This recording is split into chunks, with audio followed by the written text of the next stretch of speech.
Music इंडस्ट्रीमधलं एक अग्रगण्य नाव म्हणजे टी सीरीज. टी सीरीजने आजवर बऱ्याच कलाकारांना मोठा ब्रेक मिळवून दिलाय. अगदी बऱ्याच जणांनी रिजेक्ट केलेली गाणी सुद्धा सुपर डुपर हिट झाली आहेत या बॅनरखाली. अशीच जवळपास 40-50 जणांनी रिजेक्ट केलेली चाल होती एका नव्या दमाच्या संगीतकाराकडे. पण भूषण कुमारचे कान त्याच्या वडिलांसारखेच तेज आहेत. त्याच्याबरोबर लक्षात आलं की या चालीवरचं गाणं नक्कीच हिट होईल आणि झालंही तसंच. अमाल मलिक हा अनु मलिकचा पुतण्या, डब्बू मलिकचा मुलगा. त्याला संगीतकार म्हणून मोठा ब्रेक मिळाला होता जय हो या सिनेमातून. याच सिनेमात साजिद वाजिद यांची देखील काही गाणी होती. नेमकी त्यांची गाणी हिट झाली आणि काही कारणास्तव अमाल मलिकची गाणी काही तेवढीच चालली नाहीत.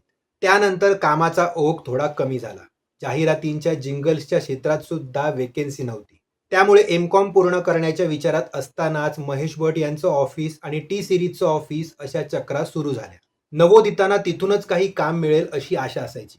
मी मगाशी सांगितल्याप्रमाणेच अमालकडे एक चाल होती, पण जवळपास 40-50 जणांनी ती रिजेक्ट केली होती. पण भूषण कुमारचे कान त्याच्या वडिलांसारखेच तेज.